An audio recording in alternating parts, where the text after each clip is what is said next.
Hello and welcome to the Local Authority Transport Decarbonisation Accelerator Program Application Support webinar. I am Agathe Parwa. I am an Accelerator Program Manager at Connected Places Catapult, and I will be hosting today's webinar. Today's webinar will enable you to get all the information you need to apply for this opportunity. Next slide, please. So here you can see today's agenda. So I would firstly show you a short video about Connected Places Catapult, and then I will give you a bit more details about what we do specifically in the Accelerator team. You will then hear from Helen Cumber from the Department for Transport, who is going to share more detail about the project and this opportunity. I will then come back on screen and I will introduce the program in more details, and I will also give the opportunity to my colleague Elena Trifonides, to cover a bit more on the support we will be providing. Finally, I will give a bit more information regarding the application process, and at the end we will have some time for just a Q&A. Please note that this webinar is being recorded and the link will be shared afterwards. You will be able to find the video on YouTube and just watch it on your own time. If you have more questions after the webinars that we don't have time to cover, please, you will see at the end there is my email address and you can just reach out to me directly. Just before we kick off with the video, I would like to say that we are very excited about this new project that we are delivering in partnership with the Department for Transport. We have worked with the Department for Transport over the past few years, and we have a strong relationship with them. It's really a pleasure to be launching this program today. So I'm just going to leave you on this, and can we move please to the video?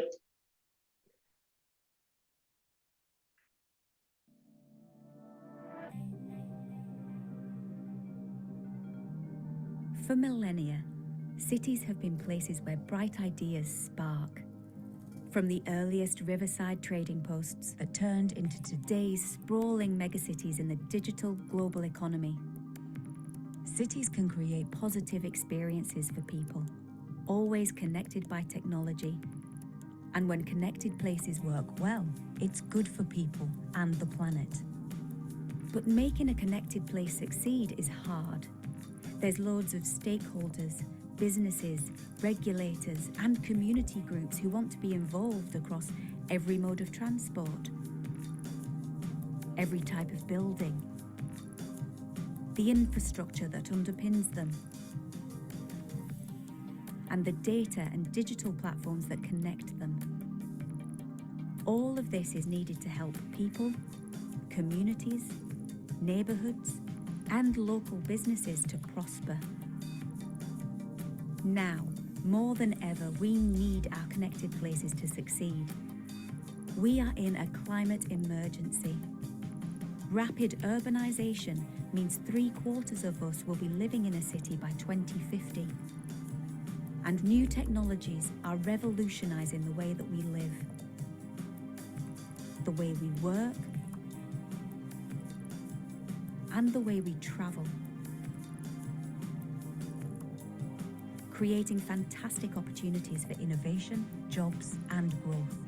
At Connected Places Catapult, we connect people, places, and businesses for a future of sustainable growth and prosperity. We are the UK's innovation accelerator for cities, transport, and place leadership. We are trusted across government, industry, and academia, connecting new technologies, business models, and investment opportunities. So join with us and be better connected for a future of sustainable growth and prosperity.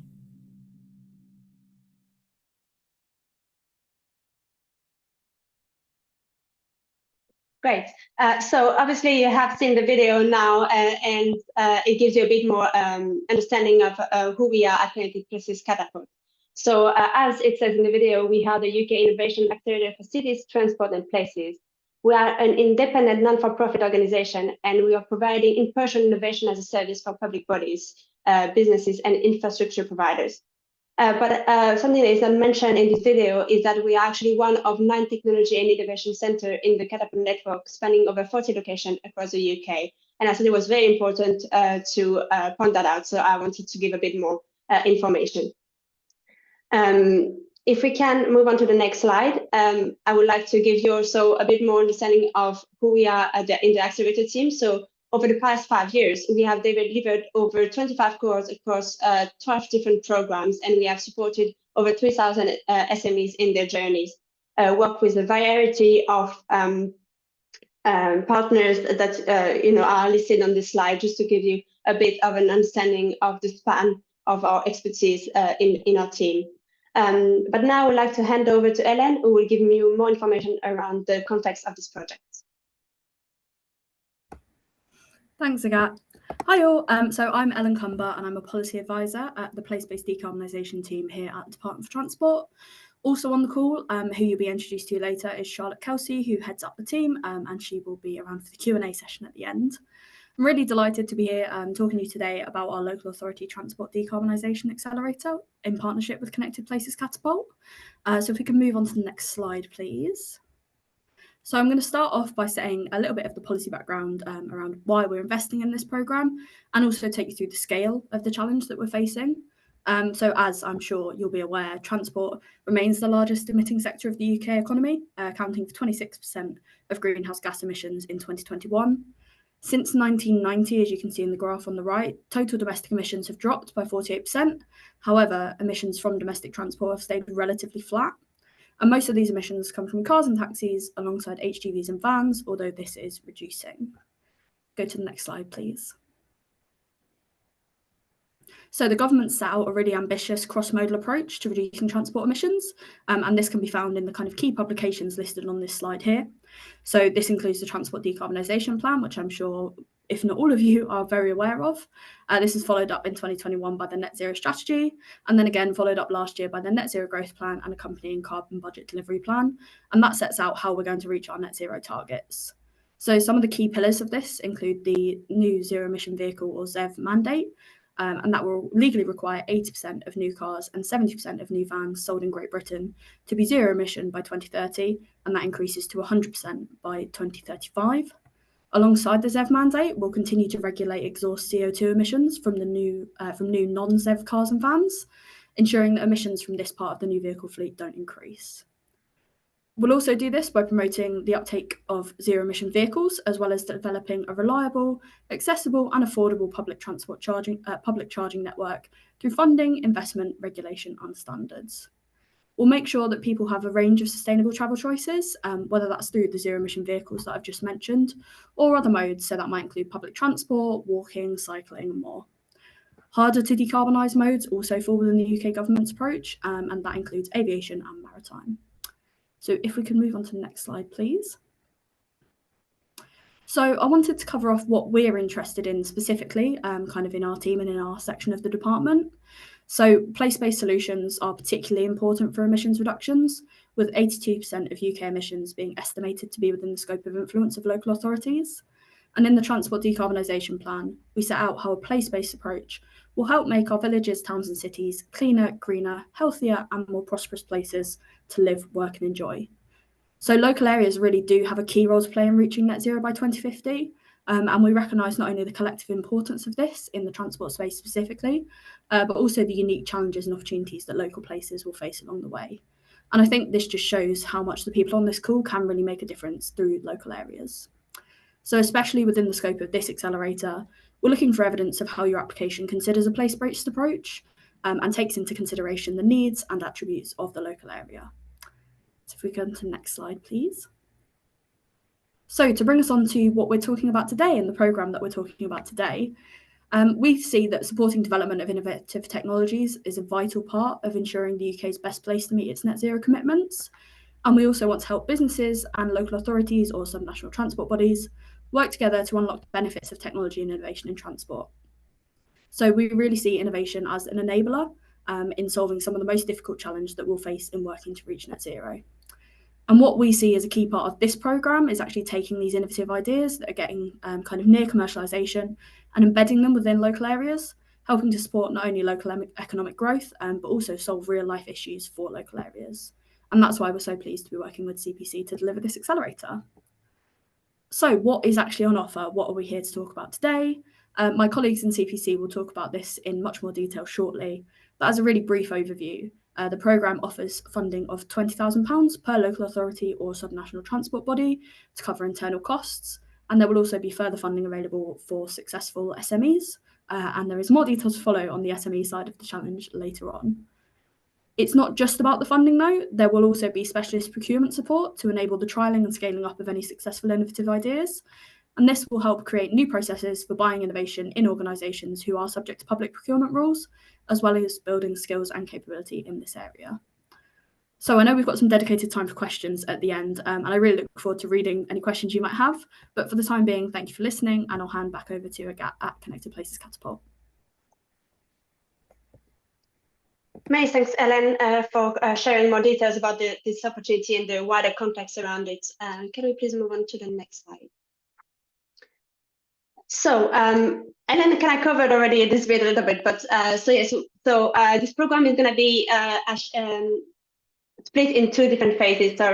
And the first part of this is to select 4 local authorities or subnational transport bodies to join us and partner with us on this program. As Ellen mentioned, the winners will get up to £20,000 to cover the internal costs, and then we will be working with them to redefine and really work on the challenge that we want to address as part of this program. We will then go out to the market to do an open call and to find small and medium enterprise that can help resolve this challenge that is specific to your local area. For this program, we are looking more at solutions that are TRL 7 to 9, so solutions that have already been quite developed, but they are missing this little push to the market, and they need to be a bit tweaked in order to fit to the specific local area that we are addressing. So these are the 2 different phases of the program. First, we are doing the challenge definition with the local authorities or the subnational transport body, and the second phase is actually delivering the program with the major enterprise and the local authority working together. What we are focusing on here is obviously, as the name of the program is, to decarbonize the transport. So this is really what you need to have in order to apply, is to have a challenge around decarbonisation. And we will be here along the way to support you in procuring those new solutions. As Ellen also mentioned, there will be extra funding for the SMEs that are being selected to work with you. We will have, each local authority will be paired with 2 SME to work for the remainder of the program. Next slide, please. So this is just a bit more visual, just to show you that first we have the first 3 months to work on the challenge definition, and then we have 3 months to actually go out to the market and find those SMEs that will be working with you. And then the rest of the program, the rest of the 6 months, is really to work hand in hand and do a small trial with this solution provider to see how it can fit to your specific area and how it can solve your specific challenge. Next slide, please. So these are just a couple of what's on offer. What are we gonna offer you in terms? So obviously you're getting the 20K, but it's more than just money, right? It's about enabling business growth through accessible and clearer procurement processes. It's allowing you to build new supply chain with innovative SMEs. It's creating new processes for buying innovation. It's building skills within the supply chain. It's networking opportunities. There are a lot more on offer than just the money. So please keep that in mind. And on this note, I would like to welcome my colleague, Helena, who will be able to share a bit more detail on this. Thank you so much, Agathe and Ellen. Yes, I'm Helena Trifonides. I'm a Commercial Innovation Advisor working with the Innovation Procurement Empowerment Centre, IPEC, sorry. We aim to upskill public sector buyers in innovation-friendly procurement approaches and to generate R&D and innovation investment. IPEC draws on practical experience, knowledge, and the network of connected places catapult that has been established and will inspire and empower you to take advantages of the flexibility in innovation procurement and adopt new procurement behaviours through practical support. So we've highlighted in this programme that we are offering dedicated procurement support funded by the DfT. We want to assist in developing those tender documents and specifying the output and criteria to help purchase the outcomes of innovation created by others. And to support that, we want to also assess the solution, help assess the solutions, focusing on their approaches and their outputs. One of the priorities of this is that we want to bake in the procurement and the contract, the R&D, of course, and the trialling, but the opportunity to scale and working with SMEs. So not only do we want you to be able to take this further, possibly with the SMEs that you've trialed with or you've procured, there's the opportunity for you to learn, create a consistent approach that you could become familiar and is familiar to the SMEs as well, and will assist you and streamline you in innovation procurement and encourage you to take this approach with your other procurements. Thank you.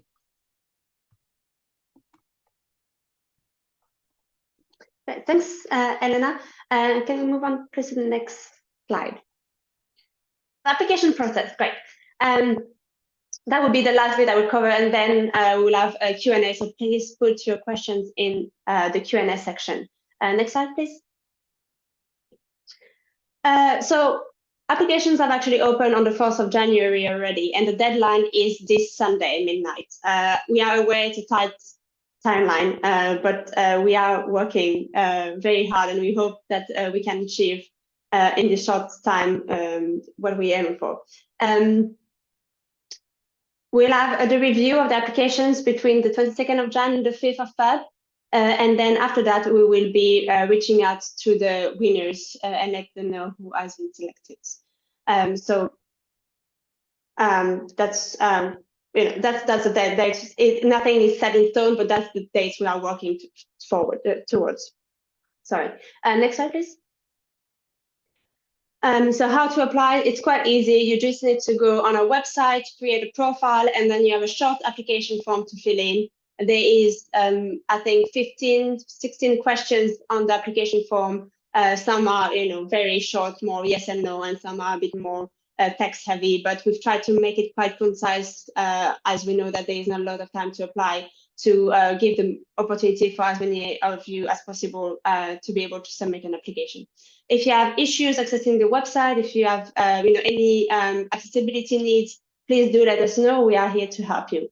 To apply, we are looking for just local authorities or subnational transport bodies at this stage. You can be based UK-wide, so Wales and Northern Ireland are more than welcome to apply. You will need to self-define as either urban, rural, or mixed. And then one of the really key important things is have the resource to support the project from a procurement and operational perspective. And have obviously a decarbonisation challenge that you are not able to procure with your current procurement processes. Yeah, that's pretty much everything you need to know on how to apply. Next slide, please. I think that's the last one. No, scoring criteria. I forgot about this. Quite bad. So yeah, we have 4 scoring criteria we are going to score each application against. The first one is the relevance and strategic fit of the challenge. So we are looking at how the challenge you are choosing is aligned with your local strategies and plan, but also how relevant is this challenge. The second one is the place-based approach. So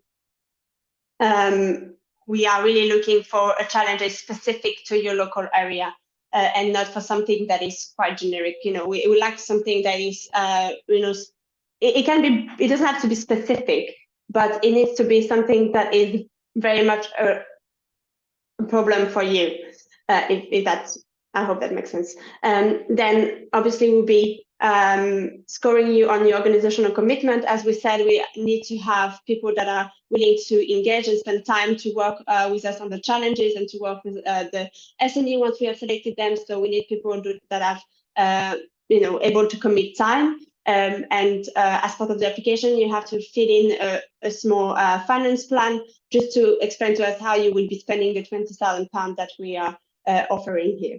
And finally, the last point is around the procurement. So we would like to understand why this specific challenge cannot be procured by a traditional procurement approach, and that it actually offers the opportunity for innovative procurement to be put in place. So we will also put those scoring criteria on the website, so you'll be able to revisit them before filling in your application. And next slide. I think that was the end of it. Yeah, now we're going to be doing the Q&A. I can see that we have a few questions in the Q&A section, so that's quite good. Just before we move on to that, you can see my email address on the screen. So yes, feel free to reach out to me if you have any more questions following the webinar. But yeah. Great. If I can have my colleagues coming back on screen, it would be good, and then we can kick off the Q&A.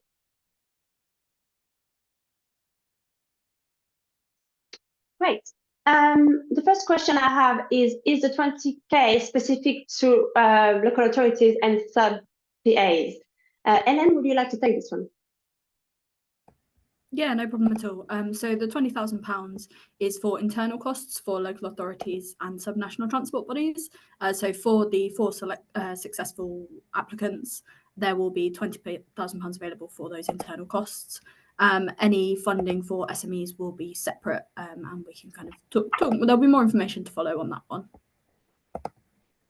Thanks, Ellen. The second question we have is, what are examples? Sorry, move down that one. As an innovative SME, in the sector, how do we get involved in the SME selection process? Helena, you said you would like to answer this one. Yes, if that's okay. So this is specifically advertised for the local authorities for them to carry out the challenges, to look into the challenges. Then we will advertise for the SMEs.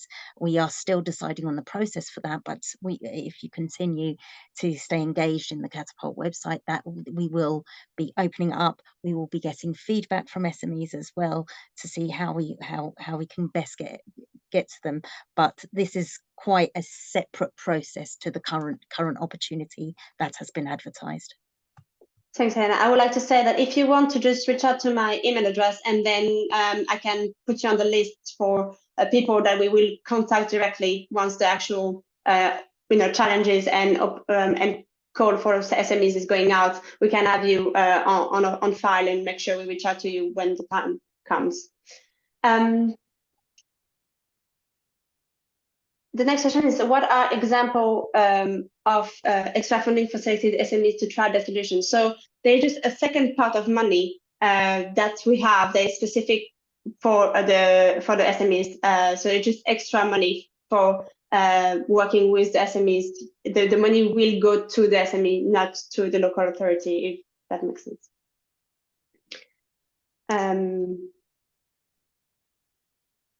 Is it right to assume that local authorities can use the 20K to procure SMEs with dedicated time to project management this? So yeah, so the 20K are here to support you to procure the SMEs, and the extra funding we're giving is for you to give to the SMEs to that extent. So that's exactly right to assume this. Yes, and not just project managing. Again, I will highlight procurement because it is a grey area. It is an area where there's less understanding about innovation procurement as well, and the flexibility and how you apply it, because it's innovation is very different to standard procurements to an extent where it's very focused on a specification. So hopefully we will support that. Thanks, Helena. Is the funding open to combined authorities? I'm going to give this one to Ellen or Charlotte, maybe. Yes, it would be. Thanks, Charlotte. I couldn't get myself off mute for a minute then. So yes, so the answer is yes. The funding is open to combined authorities. Can local authorities use the funding for contractors assisting officers with their resourcing? Rebecca? Yeah, that's absolutely fine. You can use your funding to cover direct costs associated with carrying out this project. So whether that's internal or externally hiring a contractor for the sole purpose of delivering the programme.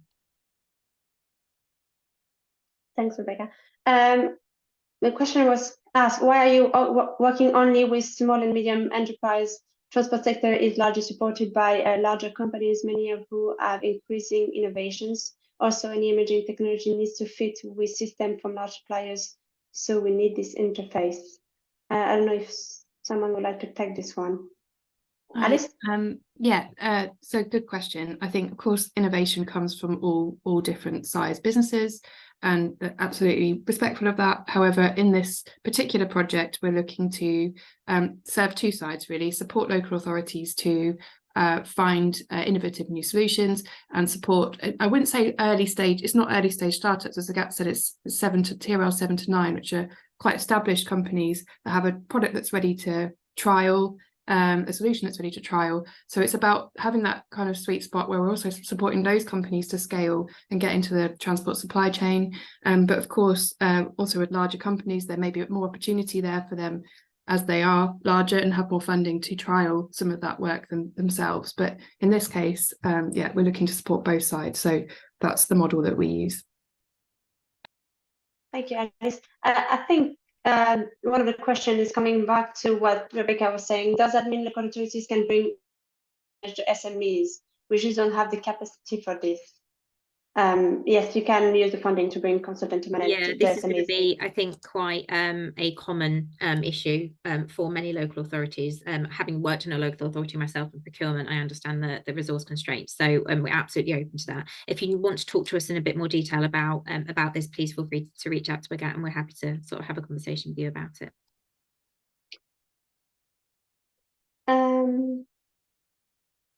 Someone asked, I'm stumped with what kind of projects you are looking for. Can you please give an example? Elaine, you would like to answer this one?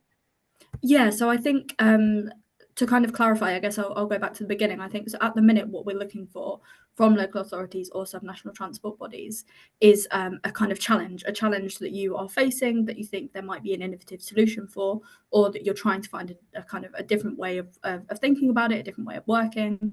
So at the minute, all we're really looking for from you is a challenge in your local area to do with decarbonising your local transport system.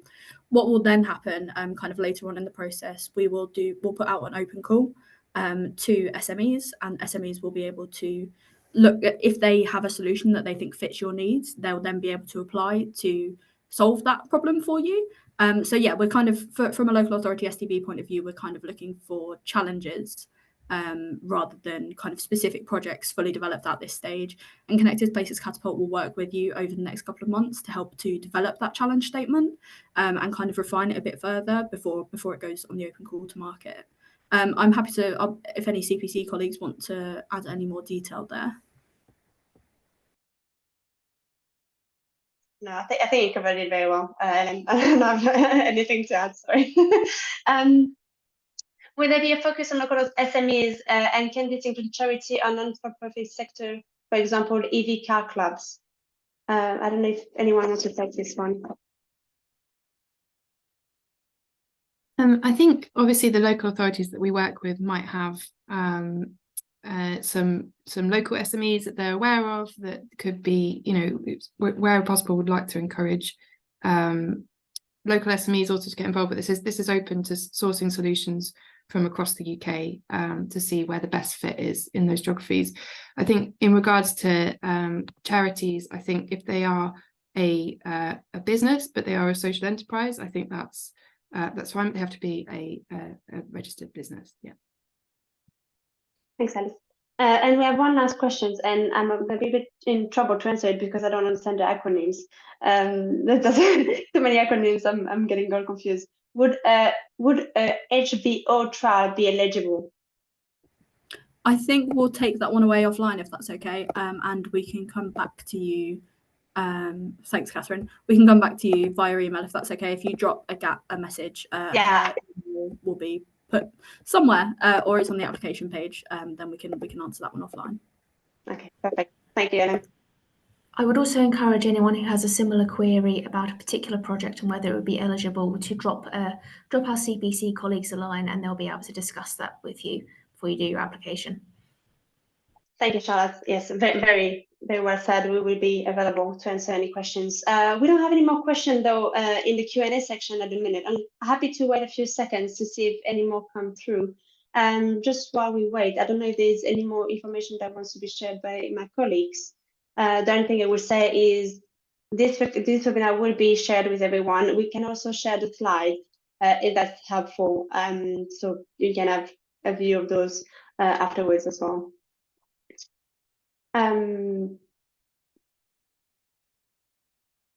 There's a question about how much funding is available for SMEs. Bex, you want to take Yeah, this? sure. So the specifics of the open call for SMEs are still being worked out with Connected Places Catapult and Department for Transport. We will be offering some funding to SMEs to help them to cover their costs throughout their trial period, around a ballpark figure of about £10,000, but we haven't ironed out the specifics yet. Thanks, Bex. Can I just add again? Yes, there is the funding for the trial, but we are going to put the opportunity for the authorities to extend it if they wanted to further. That's really important, that for the authorities that they can take it further, but also for those SMEs, so they've got their chance to scale to an extent. Thank you. Thank you, Anna. I don't see any more questions coming through, so I'm just going to use this time to say thank you for everyone who has joined today. Thank you, Ellen and Charlotte, for coming to the webinar as well. It was a pleasure for me to host today. There is no more questions, but if anything comes to your mind, please feel free to reach out to me. My email address is on the website. I'm very easy to find. Maybe too easy to find, who knows. But yeah. Thank you all. Have a great day, and I hope to see your applications coming through. Bye, everyone.